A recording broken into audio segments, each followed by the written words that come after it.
কয়েকদিন আগে বাড়ির সামনে এক পেট্রোল পাম্পে তেল ভরাতে গিয়েছিলাম। সেখানে গিয়ে দেখলাম একজন ৬৩ বছরের মানুষ সে ওখানে কাজ করছে। তো আমি তেল ভরানোর পর ফাঁকা ছিল একটুখানি। তো আমি জিজ্ঞাসা করলাম যে, কাকু এই রকম বয়সেও এখনও কাজ করছেন? একটু মন দিয়ে শুনবেন কী বললেন। উনি বললেন যে, অনেক ছোটো থেকেই কাজ করে আসছি। আজকে আমার ৬৩ বছর বয়স, এখনও কাজ করতেই হচ্ছে। এক মেয়ে ছিল, মেয়ের বিয়ে হয়ে গেছে।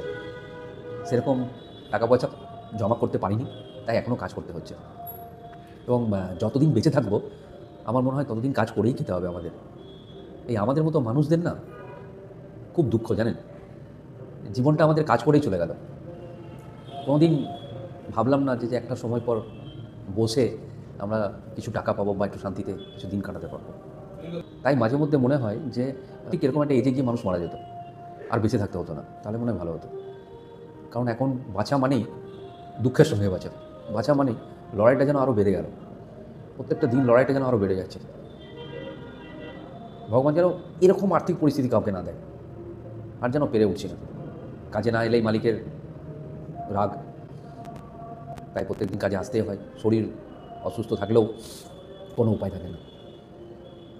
ডেলিকার হাজিরি, কোনো দিন না এলে একদিনের হাজিরি কেটে যায়, আর ভালো লাগে না। যাই হোক, দিনগুলো পেরোচ্ছে, হয়তো এরকম করে একদিন চলে যাব। এই কথাটা শুনে খুব একটা ভালো লাগলো না, মনটা খারাপ হয়ে গেল। কিন্তু কিছু করার নেই, আমাদের পরিবেশে এরকম ধরনের লোক প্রচুর।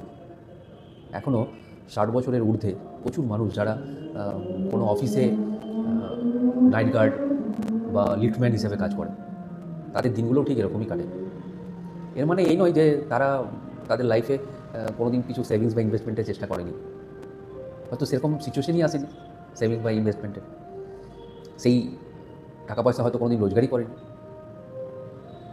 তবে সবার শেষে একটাই বলবো যে যতটা টাকা খরচা করছেন করুন, তার মধ্যে কিছুটা টাকা এই ভবিষ্যতের এই দিনগুলোর জন্য রাখুন। কিছুটা টাকা, যতটা সম্ভব। তাহলে এতটা মনটা ভেঙে যাবে না, মনোবলটা একটু শক্ত থাকবে। ধন্যবাদ।